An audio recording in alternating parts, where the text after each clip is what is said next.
Hi guys, ഇന്ന് ഞാൻ വന്നിട്ടുള്ള നല്ലൊരു ബ്രേക്ക്ഫാസ്റ്റിൻ്റെ വീഡിയോ ആയിട്ടാണ്. എളുപ്പത്തിൽ തയ്യാറാക്കാം, കറിയൊന്നും ഇല്ലാതെ അങ്ങനെ തന്നെ കഴിക്കാം. ഇതിനായിട്ട് ഞാനിപ്പോൾ കുറഞ്ഞ അളവിലാണ് ഇത് തയ്യാറാക്കുന്നുള്ളത്. ഇതിനായിട്ട് ഞാനിപ്പോൾ ഇവിടെ അരക്കപ്പ് ഗോതമ്പിൻ്റെ പൊടി എടുത്തിട്ട് ഉപ്പും വെള്ളവും ചേർത്തിട്ട് നല്ലവണ്ണം ഇങ്ങനെ ഒന്ന് ചപ്പാത്തിക്ക് ഡോ കുഴക്കും പോലെ നല്ല സോഫ്റ്റായിട്ട് കുഴച്ചെടുക്കുക.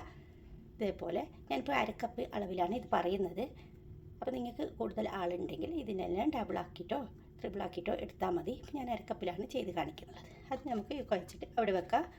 അപ്പോഴത്തേക്കും നമുക്കൊരു മസാല തയ്യാറാക്കണം. ഇതിന് വേണ്ടിയിട്ടുള്ള അതിനായിട്ട് ഞാനിപ്പോൾ എടുത്തിട്ടുള്ളത് ഒരു തക്കാളി, ചെറിയ കുഞ്ഞ് തക്കാളിയാണ് എടുത്തിട്ടുള്ളത്. എരിവിനായിട്ട് ഒരു പച്ചമുളക് എടുത്തിട്ടുണ്ട്. പിന്നെ ഒരു കഷ്ണം ഇഞ്ചി, ഒരു അല്ലി വെളുത്തുള്ളിയാണ്. പിന്നെ 2 കൊച്ചുള്ളി കയ്യിലില്ലെങ്കിൽ സവാള ചെറുതായിട്ട് ചെറിയൊരു കഷ്ണം ചേർത്ത് കൊടുത്താലും മതി. ഇപ്പോൾ ഞാനെല്ലാം ഈ അളവിലാണ് ഇത് എടുത്തിട്ടുള്ളത് കേട്ടോ. അങ്ങനെ ഇതെല്ലാം ഒന്ന് നല്ല കുഞ്ഞായിട്ട് മുറിച്ചിട്ട് വരാം. ഒരു ചെറിയ ചീനച്ചട്ടി ചൂടാകുമ്പോഴത്തേക്കും അതിലോട്ട് 1 ടീസ്പൂൺ മാത്രം കടുകിൻ്റെ എണ്ണ ഒഴിച്ച് കൊടുത്തിട്ടുണ്ട്. നിങ്ങളുടെ കയ്യിൽ ഏത് എണ്ണയാണ് നിങ്ങൾ ഉപയോഗിക്കുന്നത് അത് എടുത്താൽ മതി. അതിലൊരു 1/4 ടീസ്പൂൺ നല്ല ജീരകം ഇട്ടെടുക്കുക. അതിനൊപ്പം തന്നെ ഒരു നുള്ള് കായം കൂടി ചേർത്ത് കൊടുക്കാം. ഇത്രയും മതി. അതൊന്ന് പൊട്ടി തുടങ്ങുമ്പോഴത്തേക്കും നമുക്ക് 1 ടീസ്പൂൺ കടുകും ചേർത്ത് കൊടുക്കുക. കടുകൊക്കെ പൊട്ടിയിട്ടുണ്ട്. ഇനി നേരത്തെ മുറിച്ച് വെച്ചിട്ടുള്ള പച്ചമുളക്, ഇഞ്ചി, വെളുത്തുള്ളി, തക്കാളി, ഉള്ളി മാറ്റി വെക്കണം. ഉള്ളി ഇപ്പിടണ്ട, ഉള്ളി വഴറ്റുന്നില്ല. ഇതൊക്കെ ഇട്ടിട്ട് നല്ലവണ്ണം ഈ തക്കാളി ഒന്ന് ഉടച്ച് കിട്ടണം. അത്രയും നമുക്ക് ഇങ്ങനെ ഒന്ന് ആക്കി കൊടുക്കാം. തക്കാളി നല്ലവണ്ണം ഉടഞ്ഞ് കിട്ടുന്നത് വരെ നമുക്കൊന്ന് വഴറ്റി കൊടുക്കണം. ഇപ്പോൾ തക്കാളി നല്ലവണ്ണം ഉടഞ്ഞ് വന്നിട്ടുണ്ട്. അതിലോട്ട് കുറച്ച് കറിവേപ്പില ഇതേപോലെ കുഞ്ഞായിട്ട് കട്ട് ചെയ്ത് ഇട്ട് കൊടുക്കാം. ഇനി നമുക്ക് ഇതിലോട്ട് പൊടികൾ ചേർത്ത് കൊടുക്കാം. മസാലപ്പൊടി എല്ലാം 1/4 ടീസ്പൂൺ വീതമാണ്. മഞ്ഞൾ, മല്ലി, മുളക് പൊടി, ഗരം മസാല എല്ലാം 1/4 ടീസ്പൂണാണ് ഞാൻ എടുത്തിട്ടുള്ളത്.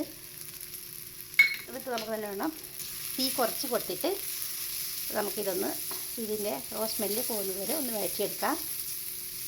ഞാനിപ്പോൾ ഇതിൽ ഉപ്പ് ചേർത്തിട്ടില്ല, ഉപ്പ് ലാസ്റ്റാണ് ചേർക്കുന്നുള്ളത്. അങ്ങനെ ഈ പൊടികൾ പച്ചക്കൊത്ത് ഒന്ന് മാറി വരട്ടെ. ഇതിലോട്ടായിട്ട് 1 ടേബിൾ സ്പൂൺ കടലപ്പൊടി ഇട്ട് കൊടുക്കണം. എന്നിട്ട് നമുക്ക് സ്പാച്ചില വെച്ചിട്ട് നല്ലവണ്ണം ഇതൊന്ന് ഇളക്കി കൊടുത്തിട്ട് ഇതിൽ നല്ലവണ്ണം അലിഞ്ഞ് ചേരുന്നത് വരെ ഒന്ന് മിക്സാക്കി കൊടുത്തതിന് ശേഷം ഇതിൻ്റെ സ്മെല്ല് പോയിട്ട് നമുക്കിതിൻ്റെ തീ ഓഫ് ചെയ്യാം. ഇത്രയേ ഉള്ളൂ, സിമ്പിളാണ്. ആദ്യമായിട്ടാണ് കാണുന്നുണ്ടെങ്കിൽ നിങ്ങളൊന്ന് സബ്സ്ക്രൈബ് ചെയ്ത് സപ്പോർട്ട് ചെയ്യണേ. അതുപോലെ തന്നെ എൻ്റെ ചാനൽ ഇതുപോലത്തെ വളരെ ഈസി ആയിട്ടുള്ള റെസിപ്പികൾ ഒത്തിരി ഉണ്ട്. കാണാത്തവർ ഒന്ന് കണ്ടു നോക്കണേ. ഇനി നമുക്കിതിൻ്റെ തീ ഓഫ് ചെയ്യാം. നമുക്ക് ആവശ്യമുള്ളത് 1/4 കപ്പ് അവലാണ്. വെളുത്ത അവലോ ചുവന്ന അവലോ ഏത് വേണമെങ്കിലും എടുക്കാം. അതിന് നമുക്കൊരു ബൗളിലിട്ട് കൊടുത്തിട്ട് കുറച്ച് വെള്ളവും കൂട്ടി ഒഴിച്ചിട്ട് നമുക്ക് നല്ലവണ്ണം ഇതൊന്ന് കഴുകിയെടുക്കണം. അപ്പോൾ ഇത് നല്ലൊരു സോഫ്റ്റായി കിട്ടുകയും ചെയ്യും. ഇതിലുള്ള കച്ചറയൊക്കെ പോയി കിട്ടും. അതിനായിട്ട് 2-3 പ്രാവശ്യം ഒന്ന് കഴുകിയിട്ട് ആക്കിയിട്ട് വരാം. ഞാൻ തക്കാളി കൊണ്ടുണ്ടാക്കിയ മസാല ഞാനൊരു ബൗളിൽ ഇട്ട് കൊടുത്തിട്ടുണ്ട്. ഇനി നമുക്ക് കഴുകി വെച്ചിട്ടുള്ള അവലുണ്ടല്ലോ അതും ഇതിലോട്ട് ചേർക്കാം. നല്ലോണം വെള്ളം ഊറ്റിയിട്ട് വേണം ചേർക്കാനായിട്ട്, ഡ്രൈ ആക്കിയിട്ട്. പിന്നെ നേരത്തെ ഞാൻ കാണിച്ചിരുന്നില്ല 2 ഉള്ളി, അത് ഇപ്പോഴാണ് ചേർക്കുന്നുള്ളത്. പിന്നെ നമുക്കിതിലോട്ട് ഉപ്പ് ചേർത്ത് കൊടുക്കണം. ഉപ്പൊക്കെ നിങ്ങളുടെ ഇഷ്ടത്തിനനുസരിച്ചിട്ട് ചേർത്താൽ മതി. ഞാനിപ്പോൾ ഇത്രയാണ് ചേർക്കുന്നുള്ളത്. ഇനി നമുക്ക് എല്ലാം കൂടി സ്പൂൺ വെച്ചിട്ട് മിക്സാക്കി കൊടുക്കാം. ഇതേപോലെ മിക്സാക്കി കൊടുക്കുക. ഉള്ളി ലാസ്റ്റ് ചേർക്കുന്നത് എന്തിനാണെന്ന് വെച്ചാൽ നല്ല കടിക്കാൻ കിട്ടാൻ വേണ്ടിയിട്ടാണ്. നമുക്കിത് വഴറ്റിയെടുത്താൽ ഈ ഉള്ളിയുടെ സോഫ്റ്റായിട്ട് പോയിപ്പോവും. അപ്പോൾ കടക്കിൽ കിട്ടില്ല. അതിനാണ് ഞാൻ ലാസ്റ്റ് ഉള്ളി ചേർത്തത്. ഞാനിതുപോലെ ഉരുട്ടിയെടുത്തിട്ടുണ്ട്. 2 ഭാഗമായിട്ടാണ് ഞാനിപ്പോൾ 2 എണ്ണമാണ് ആക്കി എടുത്തിട്ടുള്ളത്.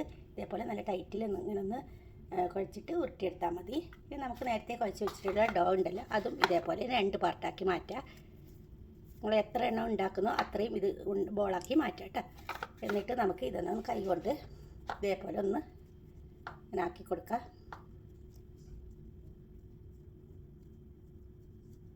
ഇങ്ങനെ ആക്കിയതിന് ശേഷം നമുക്ക് ഇതിനകത്ത് ഇത് വെച്ച് കൊടുക്കാം.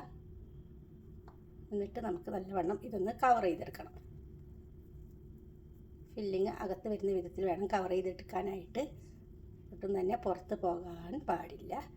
ഇതേപോലെ ഒന്ന് ഫുള്ളായിട്ട് കവർ ചെയ്തെടുക്കുക. ബാക്കി ഉള്ള മാവും ഇങ്ങനെ ആക്കിയെടുക്കുക.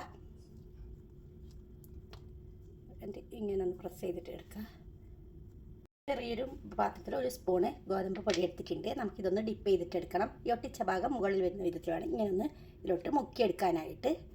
ഇത് തിരിച്ചിട്ടിട്ട് നമുക്ക് ആ സൈഡും എല്ലാ സൈഡും ഇതേപോലെ ഒന്ന് മുക്കിയെടുക്കുക.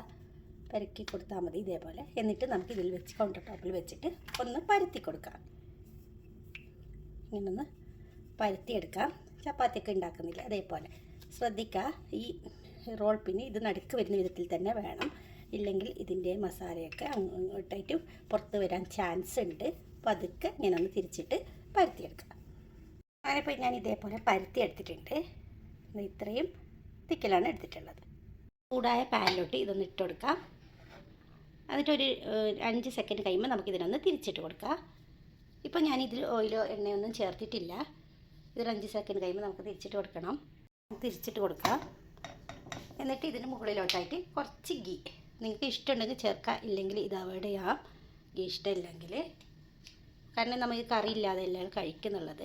അപ്പോൾ ഈ ഗീയുടെയൊക്കെ ഒരു നല്ലൊരു മണവും ഇതിനകത്തുള്ള തക്കാളിയുടെ ഫില്ലിങ്ങും എല്ലാം കൂടുമ്പോൾ നല്ലൊരു ടേസ്റ്റാണ്. അങ്ങനെ നമ്മൾ തിരിച്ച് മറിച്ചിട്ട് ഇതൊന്ന് വേവിച്ചെടുക്കാം. നല്ലവണ്ണം 2 സൈഡും ഇതേപോലെ പൊരിഞ്ഞ് വരുമ്പോൾ നമുക്ക് ഇതിൽ നിന്ന് കോരിമാറ്റാം. ബാക്കിയുള്ളതും കൂടി ഇതേപോലെ ഉണ്ടാക്കിയെടുക്കാം. വളരെ എളുപ്പത്തിലാണ് ബ്രേക്ക്ഫാസ്റ്റ് റെഡി ആയിട്ടുള്ളത്. അപ്പോൾ എല്ലാവരും ഇതൊന്ന് ട്രൈ ചെയ്ത് നോക്കണേ. വീഡിയോ ഇഷ്ടപ്പെട്ടാൽ ഒരു ലൈക്ക് തരാൻ മറക്കരുത്.